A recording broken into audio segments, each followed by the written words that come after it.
Hey,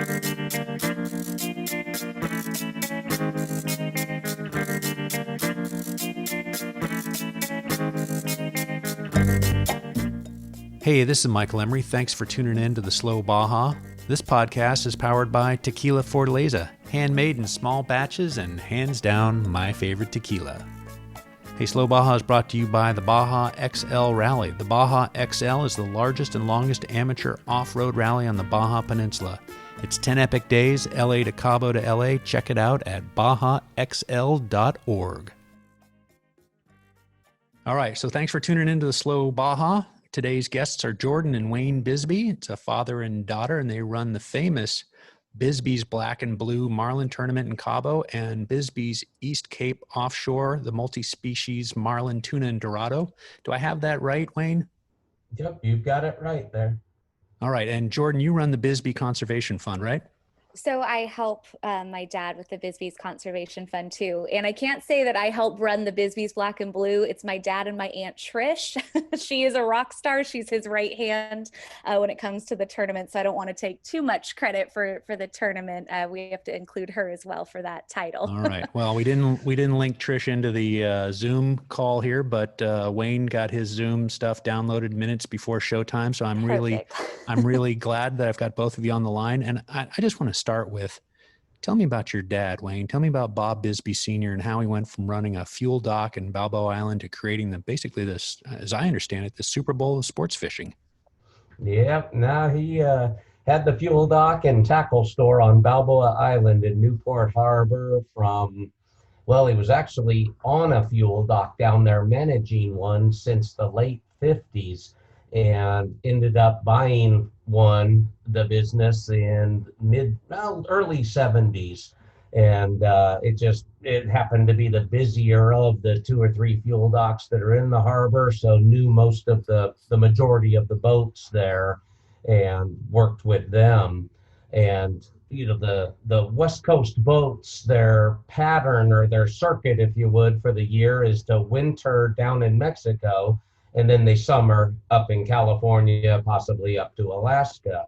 So the fuel dock was actually their last stop when they were getting ready to go down for the winter. We were their last stop on the fuel dock, provisioning, fueling, changing oil, etc. And then we were their first stop when they got back, several months later. And throughout the time they were gone, the fuel dock turned into the supply chain. We set up a base station radio because there was no cell phones no phones for the most part, landlines. That there were 3 in Cabo back in the 70s and 80s, and no cell phones whatsoever, of course. So the communication between the boats and them talking to the bosses or their families or anything was done through the single sideband radios that the boats have. We put in a base station in the tackle store, and if they needed parts or needed to convey messages and schedules for who's going in and out of, town down there, it was us. And so that went on for, the better part of 15 years, 20 years until communications got better down there. And it's hard for me. I'm going to jump in here. It's hard for me to realize, but I've had these conversations with others about, I don't want to say primitive isn't the right word, but Baja was kind of remote. And even in the 70s or 80s where, people were making calls and to think about you guys were the link, if somebody needed something or if somebody broke down, that it all went through your fuel dock and tackle store. Yeah, it virtually all went through us. No, I read about it. It did. It seemed like it. If you need diapers, you guys got them. Exactly. No, gosh, anything. We'd pick up the calls from a boat sinking down there one time, and it was off of Baja about 100 miles or so when they were calling Mayday. And we picked up the call and called the Coast Guard station in Newport and said, hey, you got to get on channel 12A. You got a boat going down. And it was an 80-foot boat with a half a dozen people getting into the skiffs to start drifting while the big boat sank from underneath them. And they got the Coast Guard down there to save their lives. Amazing. Well, Wayne, jump into 1981 and how your dad, Bob pulled off that first tournament? Oh, the first tournament was, I mean, the tournament origins it was never designed to be a standalone business. It was designed to be a reason for my dad to have an excuse to go to Cabo more, because I don't know anything down there. about He that. was young back in the day. And two, the theory was that, well, you sell fishing tackle. If you're giving them a reason to put fishing tackle in the water more frequently, they'll use more, lose more, and buy more. So it was a marketing vehicle for the tackle store. Well, it sounds like it morphed a little from there. There's some the first folks, including your dad, must have had a great time. And I'm a guy who certainly wants excuses to get to Baja. So it seemed to have, doubled year after year after year? Is that conservative? Did it grow down there? Back in the day, you had 20, 30 boats that were in the harbor on anchor, because there was no marina or anything back then, or on the moorings outside in the outer harbor. And, they saw half a dozen boats kind of lined up. It was 6 boats on the first tournament, $10,000 in prize money. And my older brother, was the captain and my dad had a 46 Hatteras down there those years. And my brother was the captain of it. My dad was one of the anglers with a couple of buddies, and they all took off. And I think it was a 2-day tournament, if I remember right, about the first year or two. And when they came back in, there was kind of some hoopla and this and that going on. Of course, it was all taking place in the 1 or 2 or 3 bars they had down there at the time.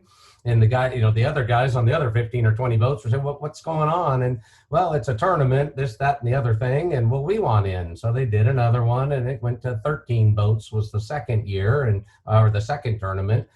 And then, same kind of thing, just again, with more and more, and it just literally would double, every tournament for that first half a dozen years. And by the time 3 or 4 of them took place, there's 30, 40 boats in the thing, and the prize money was up considerably, and, nothing like it is today, but it just kind of became its own animal. And so explain to the folks, I've done a little Dorado fishing, but I've never done any tournament fishing. I'm not very well acquainted with how the inner workings of putting on something like that goes. So explain that to the slow Baja world. What does a Bisbee's Billfish tournament look like? Well, it's chaos. But yeah, I'm like, how do we put it into words? No kidding. You kind of got to see it. Exactly. That's what we tell everyone. You need if I'm not mistaken, you get people from all over the world for this, right?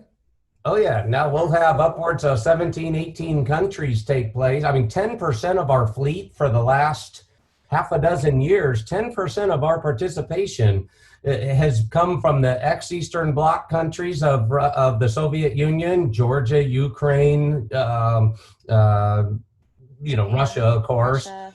And then the 5% are from there, and the other 5% are from Japan, of all places. We've got half a dozen Japanese teams every year, and they bring their own television crews down and make a big thing out of it. But they come from a big thing, isn't it? It's a big thing, but you still haven't explained how this tournament works. So do your best to explain it to me. Yeah, to try to kind of quantify it simply, we create a venue schedule and have entry fee structures where you pay X amount of dollars. We have a base entry fee, which for the big tournament, where I'm kind of referring to. In fact, that's what we've been talking about. We do 3 tournaments. The Black and Blue. The Black and Blue's our big one. It's Black and Blue Marlin only. And that one is our biggest, and the one that we're known for, with the $4.5 million in prize money. I want to say that again. I'm not sure everybody heard you. Yeah, $4.5 million in prize money last year. Actually, a little bit over that. $4.5 million. I'm laughing. $4.5 million prize. That's amazing. Then no wonder Sports Illustrated called you guys this Super Bowl of sports fishing. That's it's Toledo. It's gotten crazy, and it kind of just keeps growing. But anyway, for that tournament in particular, the base entry that you have to pay to get into the tournament is $5,000, and that gets you into the overall standings for the biggest fish of the overall tournament. The biggest, we pay out for the top 3 individual biggest fish, and then the the first place teams down to fifth place. And so that's roughly $750,000 in prize money, depending on how many boats are in, because that's where we get the prize money, is from these entry fees. And then on top of that, think of it as a slot machine. You can put 1 quarter in or 5 quarters in, and that dictates what you get if you hit the jackpot. And those are daily jackpots that are for all 3 days. And our quarters are just a little bit bigger than quarters. So they start at $500 a day for a daily jackpot, and it goes all the way to $20,000 a day. So you could conceivably spend, if you get in across the board, you could conceivably spend $120,000 on entry fees. And that's where the extra $3.5 million comes from. That's when they say you've got to be in it to win it. Absolutely. Yeah, it's a little bit bigger than a slot machine. You got to have some deep pockets. But you got to have some deep pockets. So this is truly extraordinary to me. Again, I've seen the advertisements, I've seen the T-shirts, I've seen the dudes wearing the T-shirts, and people must really be nuts doing this. They must really love it. This has to be utterly exciting when your shotgun start goes. Yeah, I mean, you start talking about it. I mean, even me sitting here right now talking to you, I mean, if I describe the start, which is 1.5 miles wide, and think about how many hundreds of millions of dollars of hardware spread out on that bay, and a flare goes off and they all smoke hole, full throttle off to go to where they think they need to be to catch that fish. I mean, my hair stands up on my arms talking about it right now, and I've seen it 35 times. That's amazing. So yeah. Is it like the Baja 1000 in that there's a lot of scouting and pre-running, so to speak? Is there pre-fishing? How do people prepare for this? Yeah, absolutely. I mean, they'll be out there several days in advance. They'll fly in for the tournament, a week ahead of time. And if they're not the owners, let's say, of the boat or the charter people, the boats themselves, the crews, they're out scouting on where they think they need to be during the 3 days. So there's a lot of pre-tournament, yes, scouting, but also equipment, relining your reels, that way the line's new, sharpening hooks, setting drags. It's there's a lot that goes on the 5 or 6, 7 days before the tournament that they're all doing. Because, they're serious about it. This prize money, those daily jackpots I was talking about are $1.25 million per day. And, that's serious dough. And, no matter who you are, even if you're a big boy. Yeah, that's not just a day out on the bay for some bass. That's that's serious. Wow. Well, how did it go? How did it get that way? Was it just the mathematics of more boats, more money, or is there huge sponsorships? Again, enlighten me, because I am, getting into this. I'm fairly ignorant on how this all works. I'm assuming that more boats, more money, bigger prizes, but I am also assuming that formula probably went out the window a long time ago, and there's big sponsors here.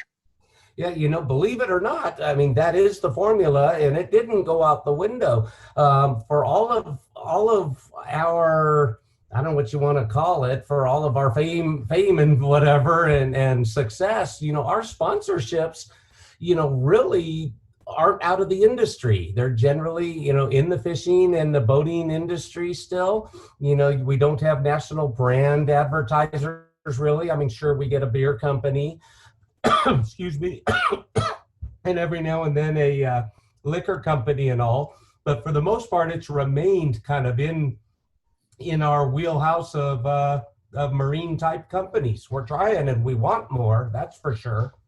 But, we're I'm sorry, I'm going to choke on you. Yeah, I'm going to cut to Jordyn, and she's going to talk about growing up in this family business while Wayne finishes his tequila. On the rocks. I wish it was I don't know. I don't know. Yeah. So I hope from one Baja lover to another, you do enjoy tequila, because absolutely, I do. All of us do. Absolutely. All right, terrific. So I'm sorry, I didn't want to offend you. No. So I mean, I did absolutely grow up in this. My brother too. I have a brother named Blake, and we've been going down to Bisbee's since we were kids. I mean, there's pictures of my grandma and grandpa holding me up to kiss a marlin at the weigh station when I was 2 or 3 years old, much to my mom's dismay. And just from there, we would go down as kids and just kind of run around, go crazy, and we didn't quite understand the whole concept of it. We're kids. We just, knew that my dad did a fishing tournament. And then as we got older, I think the one thing that I really appreciate, as an adult, and now that I'm, becoming more involved with the tournament and the conservation fund, is just, it's pretty rare to have this international family business that's still family. And to be a part of something that my grandpa created 40 years ago, that my dad and my Aunt Trisha, now run, and then my brother and I come down, my cousin Carrie. It truly is this family run event. And to now, like my dad said, have over $4.5 million in prize money, 13 different countries that fish in all these boats, and thousands of people down there every year. It's absolutely incredible, and it's so special. And just to kind of see it firsthand, like I said, you can't really describe Bisbee's unless you've been down there. But just the energy from the anglers, energy from the people that live down there, the energy from our family, it's absolutely incredible, and it's such a cool experience. And I've loved being able to grow up and work alongside with my dad and my Aunt Trisha, and just kind of watch this grow year to year. It's incredible. Well, tell me a little bit about the work you're doing with the Conservation Fund. Tell me about some projects you have going now, or maybe some past projects, and what your future goals are. Yeah, so we started the Conservation Fund, I want to say, Dad, was it 2013 that we started the Bisbee's Fish and Wildlife? I hope Wayne survived. He probably, no, he's drinking his tequila, so I'll continue. All right. But I actually, so Wayne's gone to mute. I know. So I grew up, obviously in a family that was, focused on fishing and conservation. And actually this year, I just hopped on board as kind of the director of development to help my dad. And we have quite a few projects that we're working on. One is our scholarship program. The Conservation Fund, as well as the Green Scholarship Program, we actually instituted, it's called the Bisbee's Marine Biology Scholarship Program. And to date, we've actually put 12 students from the Los Cabos area through this program, and it's based at La Paz University in Mexico. And we have our first 4 graduates, which is absolutely incredible to know that we're helping these students get an education, and they have a passion towards environment and science, and we're making, their dreams come true and giving them an opportunity to kind of launch them into careers that are just going to be absolutely incredible. So we work with the scholarship program. We also are doing an ITAG program. So basically what it is we're kind of creating a new comprehensive radio frequency identification tagging program, not to nerd out and sound super techie.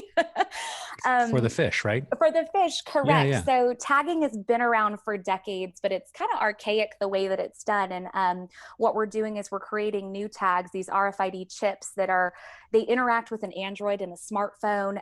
And so it's kind of the same, and they're applied the same way when you're tagging a fish, but this technology is completely advanced, where when you tag a fish, back with old school tagging methods, you tag the fish, you have to write down species, boat name, you mail it in, you wait for it to get to these agencies that have to manually enter this data. And with what we're creating, it's instantaneous. So it basically, from tagging the fish, downloading the free app, the app then pops up, you can enter the weight, the angler name, you can submit it instantly into this secure database. It's going to change and revolutionize tagging as we know it. So that one's really exciting. So that is, our tagging program. If I can jump in on you, Jordyn, I'm back. Oh, yeah. Welcome back, Wayne. I had to disappear and cough up a lung for a second there, but I'm back. Well, I'm glad you survived. Exactly. And it was water of all things. That's that water. You've seen what it does to boats, and now you know what it does to the inside of a body. So anyway, to further what she was saying on that tagging, the revolutionary thing about it is all what she said, but I think the coolest thing is that it's instantaneously available to all of the scientists around the world. instead of waiting through that process she described where somebody's manually inputting data and then waiting for somebody to next put it online somewhere or mail it to a scientist somewhere. It's instantaneously available. And because it's tied into all of the elements that are already, online, whether it be, the weather, the currents, the tides, all of that stuff everything is tied in. There's 20 some odd data elements that are tied into submitting that tag report versus the 3 or 4 manual elements, which are simply species, time, angler, size, estimated size of fish. And that's pretty much all the data that's historically been available from a tagging program. Now it's about 25 data elements that are all, that all pertain to helping these scientists get that much more information for their studies. Yeah. And so are those fish then trackable via an app that's on your phone for the rest of their life? Is that how that works? They're not trackable. It's still they're not, there are satellite tags out there where they're trackable as they continue on. Those are $5,000 a piece. Those are the ones that are on great white sharks that show you they're all exactly. They're not in San Francisco anymore. They've gone to the East Coast. Yeah. Yeah, those guys, we actually have a satellite tagging program. We call it our Offshore safaris. It's it's a separate program that's more geared in finite areas, like you just said, for the great white sharks. They had areas where they said, come in, we want to focus on this population. We do the same thing with whatever species the scientists may need in whatever region, and we organize a dozen boats in that area to plunk a dozen satellites in them, satellite tags. We raise the $5,000 each for them, etc. In this case, these RFID iTags, we're calling them. The second coolest thing, I said the first coolest thing was that they instantaneously get the information to the scientists. Probably the second coolest thing is that they're exactly the same price as the traditional plastic spaghetti tags that have been around for the 40 years, which is about $2 to $3 a piece. Amazing. So in the $2 to $3 tag realm, you cannot track them. You have to have a point A, point B to get your research. You have to re-recover the fish in order to get the data from it. But at the same token, at $2 a piece, you can get tens of thousands, if not 100,000 of them a year out in the water. Well, with 1.5 miles of boats going out to catch them, you're going to get those fish eventually. There you go. There you go. You're going to bring them in one way or another. Yep. And the nice thing is on the re-recovery, you don't have to take the fish. All you simply do is hold your handheld, your Android or your iPhone up to it, and the data is transmitted to it. It's a passive tag, which means it's activated by when you hit a button on your cell phone and hold it near it, and all the data dumps to it. And the fish, you don't even have to take the tag out to recover the data. You just simply let the fish re-release them, and he's good to go for the next time he's caught. Yeah, and so enlighten us on that, because certainly I've done some fly fishing, and I know with wild trout, you're 9 times out of 10, or 9.5, or 9.9 times out of 10, you're letting those wild trout go back. What percentage of fish are being caught multiple times? Do you have any idea, or what's your estimate on that? I wouldn't be able to tell you. A lot of them, a lot of the data, because of some cooperation now with the commercial industry, unfortunately, the commercial industry are the ones that catch the majority of the fish, which is bad because they don't re-release them. And if they do, they're not swimming when they do. Yeah. It's kind of your recreational versus commercial war that's been going on forever. I mean, the fisheries management side with the different countries of the world, these animals don't pay attention to geography and state and country, zones. They go all over the world or all over the oceans. And, there is a commercial problem with fishing, and they're the ones that actually do catch more fish than recreational people do. Yeah, so sea turtles released in the Bay of LA end up in fishermen's nets in Japan. It's an amazing, journey that a lot of people don't have any understanding. You can't just have them swim around in circles there.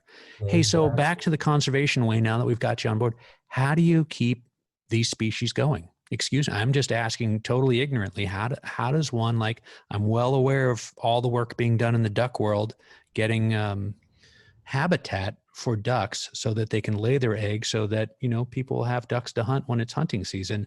But that conservation of preserving those duck lands, that habitat all the way up and down North America does wonders for the area that those ducks fly through. What's it like in fishing? In fishing, we can't control, obviously, the gain control of an area with, like you can with the duck world, where you purchase and own land, breeding land. But in our case, what we can do is fight the commercial fisheries rules and laws, and it's on a world scale, as I said. So we're always supporting and helping to fund the management laws, trying to get them better, where there's time and area closures, let's say in zones and whatnot. On the recreational fisheries side, meaning guys on their boats, our guys, the catch and release has just become the norm. And that is kind of a, hey, put up or shut up kind of thing. We're showing you by example what needs to be done, and that'll help perpetuate and grow the species. So we're actually not just talking the talk, we're walking the walk on the conservation side, because that's only fair. If we're expecting them to do better, we should do better. And that's been going on for a number of years now, kind of around the world in the recreational side. I mean, charter operations and even governments are recognizing that recreational fishing is not by any means hurting an industry. And, the effort is now to convince governments to change laws for the commercial side of it, to get them to pay to do better. And it's an ongoing battle by all means. Tournaments like ours, if our tournament took place 365 days a year in Cabo San Lucas, the actual mortality rate of the harbor, meaning the fish that are killed throughout the entire year, if our tournament ran every day of the year, the mortality rate would be down to probably 2% of what it is in reality, because people go down there and they'll kill a marlin and to take their picture and all that from a tourist standpoint. In our tournament, we have a 300-pound minimum. So 98% of our fish caught in the tournament are released. Whereas if they weren't in a tournament, they might otherwise have been taken by a tourist on his first time ever fishing experience. Yeah, and mounted and end up on their wall and then in a garage sale years later, like how I bought my marlin. There you go. Yeah, I bought one at a garage sale. I hate to say it, but the wife didn't want it anymore. So. Yep. Now the nice thing is there's lots of molds out now, and they're all fiberglass molds, which is great because they last longer than the trophy you're talking about anyway. Hey, let's pivot back to give me some reflections on your dad. Again, not only was he a pioneer in getting this fishing tournament going, but this fishing tournament must have done amazing things to fuel the growth of Cabo San Lucas. I'm guessing, but he must have had a hand in that. It brought a lot of attention to it, is what it did. Cabo back in the day when we were little kids, it was a small place that a bunch of Southern California boat owners knew about, and that was it. I mean, the rest of the world didn't know what Baja was, Cabo San Lucas, no clue. And it was because as the tournament grew in the fishing community, its word started getting out and people are starting to ask questions. Where is this place? What's this all about? What's this tournament thing? And so it actually helped Cabo get on the map from an awareness standpoint, which of course, started leading it to where it's at in today's world. So it was integral in that, because Cabo back then didn't have anything going on. Gosh, to fly down, you had the once a week flight. It was a little Quonset hut style airport, and gosh, you'd fly into La Paz half the time and drive 3 hours to get to Cabo because they didn't have any plane service to it. They sure didn't have cruise shippers going to it. Yeah, just to hear you say that there wasn't any marina, that just made me think about like, oh yeah, there wasn't a marina. You were just mooring those things, and then of course because you're mooring boats and they're not in a protected marina, they're exposed, and so you've got storms and other things that could have really wreaked havoc on that until Cabo grew up a little bit. Yeah, now there was always back in the 70s and 80s, boats could not be down there, and in the summertime, insurance companies wouldn't insure them because there was no safe harbor, and that actually led to a mooring structure. I mentioned it earlier, where my dad actually, I ran it for 1984 to 1987. I ran the mooring company, but my dad created. Up our biggest years were 110 moorings that are big, anchors, setups that are much safer to be on than your own boat anchor. And the mooring company was created because the insurance companies would then allow them to be down longer in the year and stay in Cabo longer to fish longer because the moorings were safer, but it still wasn't a safe harbor. Which led to eventually the marina being built. And I remember when I heard there was going to be a marina in Cabo, we all laughed. I think I had just had Jordyn and Blake, as babies. And we were like, oh my gosh, our Jordyn and Blake will be grandparents themselves by the time they ever put a marina in this town. Could you imagine? Yeah. And look at it God now. and Mr. Gomez, right.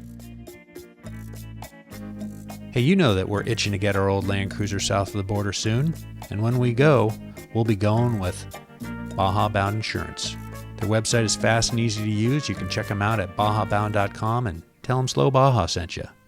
Obviously, your family spent so much time in Cabo San Lucas. Do you have other favorite spots in Baja? Do you spend any time in Baja, or is it just the work of this tournament has sort of destroyed Baja as a recreational family vacation place for your family? Yeah, no, it hasn't destroyed it at all. I mean, it's literally a second home for our family. But other places personally, if we weren't involved in the tournament, and didn't have such a base growing up in Cabo, I think I'd probably be sitting in Loreto a lot. I mean, I love the Loreto area. Jordyn can tell you about fishing there over growing up years and quiet, etc. And, I've always loved it. We drive the peninsula quite a bit over the decades. From Newport Beach, California to Cabo, that was a normal, what are you doing this weekend? Let's drive down to Cabo. So we would stop everywhere along the way and beach camp at Bay of Conception for 3 and 4 days at a time and, explore just all the different places, go out to Mag Bay and check it out. So, there's stop for lobster enchiladas at Mama Espinosa's. There you go. There you go. Enchiladas ever. Yeah, I remember. Yeah. No. So it's funny the flavors that you develop when your family goes to Baja a lot. Lobster enchiladas, right. I love that. Yeah, those beaches. I was going to say those beaches on Concepcion Bay are pretty extraordinary. South of Mulahey there. That's a lovely little stretch of the country, and that's really what I was getting after. Like, where are some of your favorite spots? And you hit Loreto. I fished, caught my first Dorado there, 2012, and it was just interesting being in a place. On July 4th, basically, the only people in town were people who were fishing Dorado. It seemed like. Yep, that's where I caught my first Dorado. Was in Laredo. We used to there's a Fishing for the Mission was a tournament down there, and it was kind of where my dad, my brother, and I would sneak out and go show some support for that awesome tournament. And that's where I caught my first Dorado, was in Laredo. I was about 15 years ago. We'll just leave it at that. No age necessary, but it was about 15 years ago. But it's an awesome spot for catching Dorado. Jordyn, do you feel some weight, or Wayne, do you feel some weight of carrying this family legacy? Like you just said, Jordyn, that you had to show some support for somebody else running a tournament, a charity tournament. Do you feel some weight of having started this? Your dad, grandpa started this, and now it's really a family enterprise, and certainly it's grown and grown and grown. And as I said before, it's been called by, Sports Illustrated the Super Bowl of fishing. I mean, it's amazing that something that, somebody in your family created, A, has lasted 40 years, and B, has grown, Absolutely. and C. So tell me how that feels. I mean, like I said earlier, it's something that it's so special and it's so rare. You know, and like I said earlier, the fact that we have been all together doing this as a family for 40 years, and it stayed in our family is pretty incredible. So I wouldn't say there's a pressure, because that doesn't make it sound like it's coming from my heart, but I know my brother and I, we love it. I mean, we love Bisbee's. We love getting involved and helping my dad and helping my Aunt Trisha. And, you know, we started from just like giving out t-shirts to now we're helping with registration, and we're helping at the weigh station, and we're kind of trying to learn the ropes and the ins and outs of, you know, our family's tournament. And so I think that's kind of where our passion stems from, is one, we love our family, and two, it's such an incredibly cool concept that what started as just my grandpa sitting at a table with his buddies just being like, hey, you want to fish? You know, now, you know, we're reading articles about Bisbee's in Sports Illustrated, or I'll be at an airport in Florida or in a different state, and my husband and I look over, I'm like, holy cow, that's a Bisbee's t-shirt, you know. It's pretty neat to be in a family that has touched so many different lives in so many different spots all over the world. It's absolutely incredible. So I love it. I love being involved in it. And, you know, my dad's definitely not passing a torch anytime soon. He's still young, strong like bull, but you know, it's just something a young that buck. Don't write me off You're yet. just a young buck. You're just a young buck, but it's something that my brother and I definitely will continue to be involved in for as long as the tournament will continue to grow. And I plan on it keeping to grow for a while. Wayne, tell me about that. Yeah, no, she's right. It's something, it's not a job. It's not a this, it literally is our life. You know, gosh, I mean, the first year, 82 was the first tournament, and that was the year I graduated high school. So, I mean, we've had it going on, you know, since then, and that's your whole adult life when you think about it. I mean, Baja in general, you were on the Baja topic. I spent 2 weeks a year, you know, on summer break sitting in Playa Santas back in Bay of Conception from 1978, 1980, and 81, you know, sitting on the beach there, you know, doing the wakeboarding and the water skiing and all of that, and fishing, you know. And gosh, to keep going back at that young age, you must like it. Yeah, it's good work if you can get it. I started out in San Felipe at about 84, so I graduated a couple of years after you and went to San Diego State. And the first, you know, spring break, we were off to San Felipe, and so that was my first time on the Cia Cortez side. And then as I eventually worked my way down to spots Mulegé and then south, there's still a lot of empty space down there. Oh yeah, so you get it. Definitely, it kind of gets in your blood, that peninsula. I mean, it's an awesome, awesome place in the world, and I've been a lot of places in the world. Well, you've been awfully generous with your time. Tell me a little bit about the future for Bisbee's, and tell me a little, you know, give me something positive to go out on. Oh gosh, future-wise, we're going to have the kids step up to the plate more and more each year. That's for sure. With new creative ideas, there's a lot of the tech world that, you know, can be incorporated to broaden our reach even more, that they're better at than us old people. We've got a feature length, or we don't have, excuse me, there's a feature length movie. So to tell your people to pay attention and look for, it's called On the Line. And it's actually a feature length movie. Dennis Quaid is the main star in it. And it's about the 2014 tournament, where we almost got shut down and didn't have the tournament by Hurricane Odile. And the town, in fact, got destroyed by Hurricane Odile. And that year we gave a lot of free tournament entries away to people to try to get, you know, to try to just have the tournament, basically. And one of the teams that we gave a free entry to was the orphanage, the local orphanage in town, the Casa Hogar. And son of a gun, if those kids, the orphans on the boat, they won the tournament that year. No, you can't write that film. That's amazing. You can't write it. I mean, yeah. you didn't have to write it. I mean, in Hollywood couldn't have written a better story. So it's about, I haven't seen the movie yet. It's in post-production, theoretically going to be done by October. And it's actually about the orphanage, getting into the tournament and winning it against all these guys in their big gazillion-dollar battle wagons. So watch that, because I think that's going to bring a lot of cool awareness to the tournament too, and to the orphanage for that matter. Sure, yeah. And Castle Hogar, I follow them on, I believe it's Instagram or Facebook. I know I see their stuff all the time. Very cool. On that, related to that, again, we don't have the destructive force of an actual hurricane wreaking havoc on the Baja Peninsula, but we're talking right now, the end of July here. We're Friday, July 24th is when we're recording this. Holy Toledo, we're talking coronavirus. And so that must be having a major effect. And I know it's a major effect on tourism all over the world, but you're going ahead with your East Cape tournament, correct? We are going ahead with East Cape, and it's August 4th. I go down on the 31st, which is just a shade over a week away.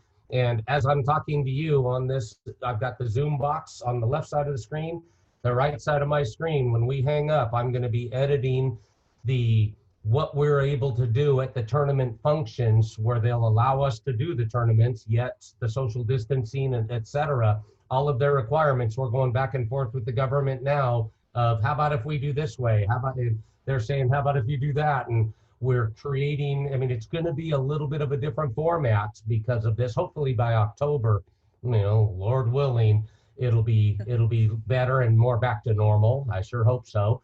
But for this August tournament, I'm editing that and sending it back to the governor, right when we hang up with how does this sound for, awards banquets or for, captains meetings and all of that. But yes, it's gonna, we're going ahead. They're treating us right and they want us there. We want to be there, and our anglers do. Lord knows we surveyed our anglers, guys, should we cancel? And they said no way. And so we're going full steam ahead. And, I'm just now trying to craft exactly what's going to take place on site. Well, let's talk about that, because we got another 5 minutes here. I'd love to hear a little bit about that East Cape tournament, because that's really supposed to be the sort of laid back, more old school, old style tournament. Tell us a little bit about that. The East Cape, the best way to describe the East Cape tournament is it's the Cabo tournament 25 years ago. And East Cape is just Los Barriles is the town that's there, and it's a bay that's slung with 5 or 6 low-slung hotels, old hacienda style, and it's a much more relaxed, less traveled, no big tourism pressure area. It's got great fishing right out in front of it, which is nice, and the event itself, a lot of our guys that have been with us a long time, those are the ones that they consider it actually their favorite, because it's less pressure. Everybody's just there to catch fish and have a great time. And if they win some money, awesome. The prize money is growing on that one. So it may change the dynamic as it hits over $1 million here. If not, this Corona may keep us from that. But it's going to hit the $1 million plus range very quickly. And hopefully won't change the dynamic, because from our side, it's like it used to be. Registration's more relaxed. Just the whole ambiance is come on in, have a beer afterwards, and tell us about your fishing day, where we just don't get time to interact with 1,000 anglers in Cabo in October with all that's going on. We can't interact personally as much with our anglers because of the chaos. And this one we can, and it's nice. It's a fun, I like it. It's a fun tournament. And can you take me through the difference in the species and your personal feelings about Dorado versus tuna versus marlin, and how you like to catch those fish, those various species, how they differ in their fight, and on what your personal favorites are. Yeah, personally, nowadays, the last probably decade. You haven't fished in years. Yeah, that's right. Yeah, I haven't. No, I haven't. Not near as much as somebody might think. I love to golf. I hate fishing. Yeah. But I like the Dorado and tuna fish personally. It's more active. From the billfish side, I really enjoy, and that's really what I do now. If I'm out billfishing, is to catch somebody their first fish. That's what we do on our boat every time if we're out catching, marlin. It's to catch somebody who's with us their first marlin. So that is absolutely from a billfish, my favorite billfishing at the moment. I mean, I still am trying to find my grander like a lot of people are. I still want it and haven't found them yet, but I will. But from a personal standpoint, if I jump on the boat, fire it up, I'm out to chase tuna and dorado to fill my coolers up because it's more active throughout the day. You know, if you catch one dorado, there's 4 more right there with them you're trying to get. And tuna, of course, in the big schools they run. And so I like to fill the coolers up and bring them back and have the big barbecue. And from a fight standpoint, how would you describe the 3? Dorado are all over the place, fun as heck. You know, you use light line to make it more of a challenge. Tuna, all you want's your big tuna, and then the minute you're hooked up into them, you try to figure out why you wanted that big tuna, because they will absolutely tear you up. From a marlin standpoint, it's kind of the same thing. Sometimes you wait all day for one bite, and you get that bite, you're excited as hell for the first 10 minutes, and then you realize physically what it's going to do to you for the next hour or 2. So it's kind of funny how that all works. But I'm going to poke fun at my own experience here. I went out, I believe it was marlin fishing once in Hawaii, and I believe on the Big Island. And when I had to reel in that first bait fish that we caught, which was what, a 5-pounder or something, that thing wore me out. I'm not kidding. I was fighting this little bait fish, and I thought, well, how am I ever going to catch a flipping marlin when this thing's wearing me out? It's work. Well, I tell you, I've had my butt kicked marlin wise. I've had my butt kicked worse by my worst, toughest fish have been 200-pound fish. You know, I've got a half a dozen fish in the 500 plus range, and hell, 3 of them were in a tournament in St. Thomas, and all 3 of them were less than 5 minutes apiece. Of course, I had a hell of a crew with me, but you know, so. Yep, you never know what to expect. Fish are like people. Some are short and fat, some are tall and thin, and some are mean, some are nice. You know?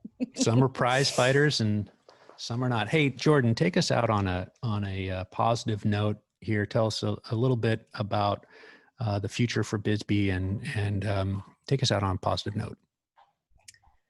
No pressure. Well, I mean, no pressure. I thought Dad was definitely going to wrap up. No, you know, like I said, we're excited to kind of end out this year with everything going on. It is crazy, but we're excited to kind of move forward with the tournaments. And it's always nice to kind of interact with the anglers and get everyone down there, get down to Baja, get down to Cabo, a little bit of normalcy, catch some fish, have some fun. And we're just kind of excited for the years to come, how we can just kind of keep growing it and get people down there. Like I said, if you haven't done Bisbee's, you need to come down. This is our open invite to you, Michael. So come on down, check it out for yourself. But no, we're really excited. And if any of your listeners, you know, want a little bit more information for the Black and Blue tournaments, you can go to Bisbee'sBlack&Blue. If you wanted to kind of check out some more of our projects as far as the scholarship program and the ITAG program that we talked about, our website's Bisbee'sConservationFund.org. And I'm happy to answer any questions or, you know, anything that people might have. But we're excited, and, you know, we'll hopefully see everyone in a couple weeks for Eastcape and then down for the 40th in October. All right. Well, you've answered the next question, which I had, which was where are the best places for people to find you online? So bisbees.com and the Bisbee'sConservationFund.org. So thank you for making some time for Slow Baja. And I do hope that sometime in my future, I'm going to be podcasting live from Bisbee's. So we'll look forward to that someday. Definitely. And thank you for having us on. It's my pleasure. Thanks again. Appreciate it. Great talking to you. All righty. Take care. You too. Thank you. Hey, you guys know what to do. Please help us by subscribing, sharing, rating, all that stuff. And if you missed anything, you can find the links in the show notes at slowbaja.com. I'll be back before you know it. And if you want to receive notices on new episodes, please follow Slow Baja on Instagram, Twitter, and Facebook for you old folks.